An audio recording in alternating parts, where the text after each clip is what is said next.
me ask you a question about your investment. All right, so you got into real estate investing. That's a natural progression as someone who sells property. But Yeah. and you were telling me at the event, you said that you're an Airbnb now. That's one thing I've never done. I'm interested in it. How did you make that transition to Airbnb? What made you want to do that, and how's So, it working out so far? oh God, it's doing really well. But the reason why I did Airbnb is because at the end of the year, last year, and I'm just a new Airbnb participant. So Okay. we opened the Airbnb January 1st. So we opened it New Year's Day.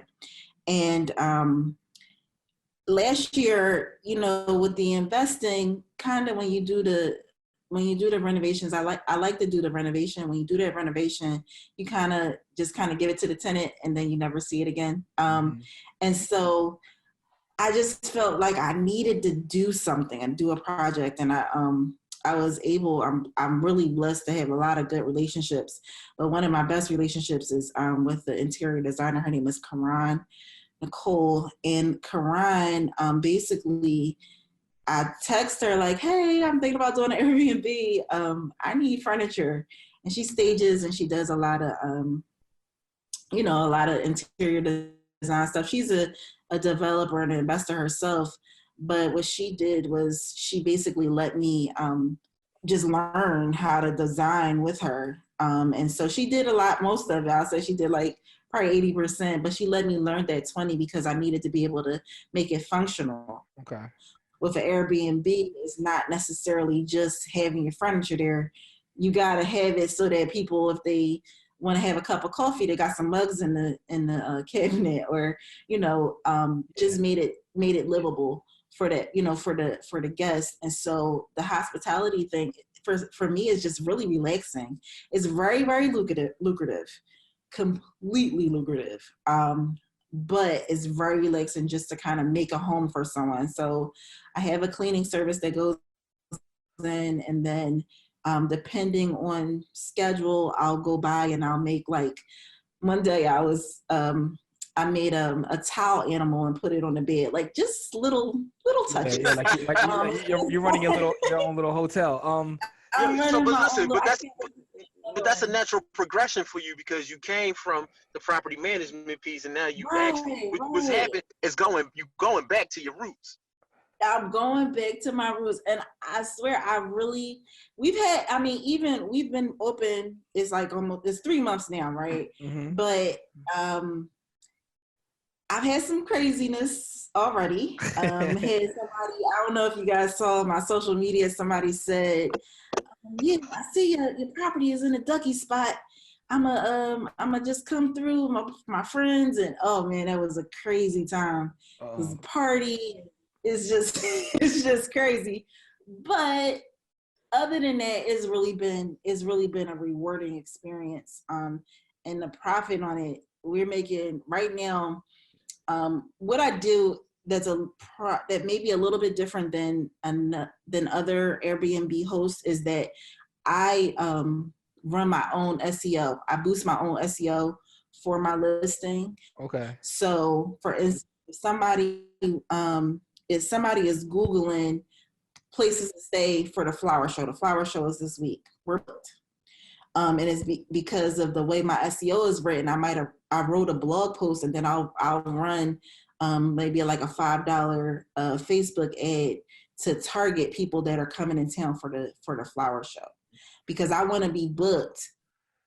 I don't want to just be booked weekends. Gotcha. So we're booked weekends until maybe May now, like for graduations. So what kind of occupancy have you had in those 3 months? Like what's your occupancy rate like?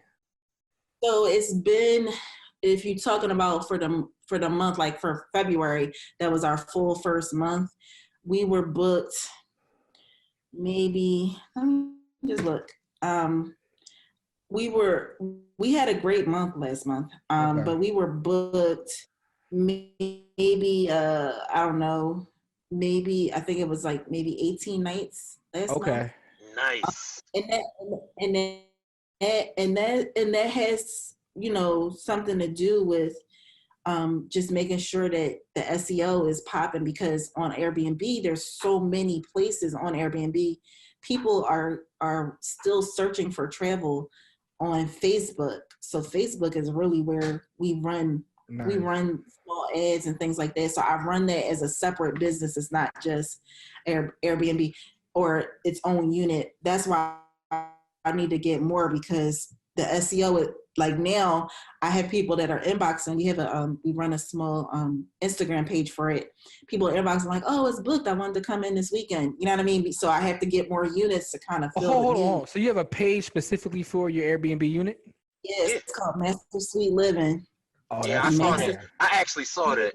I didn't see that one. I gotta go check that out. But so hold on. So Suite Living is, like I said, Master Suite Living is its own entity, its own LLC. It runs independently. And like I said, the reason why I did it is because I am who I am in this market, but really all of our guests, we get the guests that come from out of state. Nobody knows me there. You know what I mean? So it's like we want them to come in because they see the beautiful pictures on Master Suite Living. And like I said, the flower shows in town, the Broad Street Run, we're booked for those events because people come from all over the world. All right, so here's my question. You gotta think a little bit bigger on Airbnb, because a lot of people are like, oh, well, I'm on there and I'm not getting. No, you gotta think a little bit. It's funny, right? So I'm working on a development now in Germantown, and it's a 4-unit building. So I was actually speaking to the students in the real estate development course at Jefferson University. So they're okay, yeah. I saw that the certificate and the degree behind that. Yeah. So they're actually, like, in this semester, they're taking my development project and using it as like their schoolwork. So each of the students have to come up with like a pitch for what I should do with the building and, present these presentations. So it was pretty fun. But one of the groups, that was their suggestion, Airbnb. And like I said, I've never done it, but I'm very interested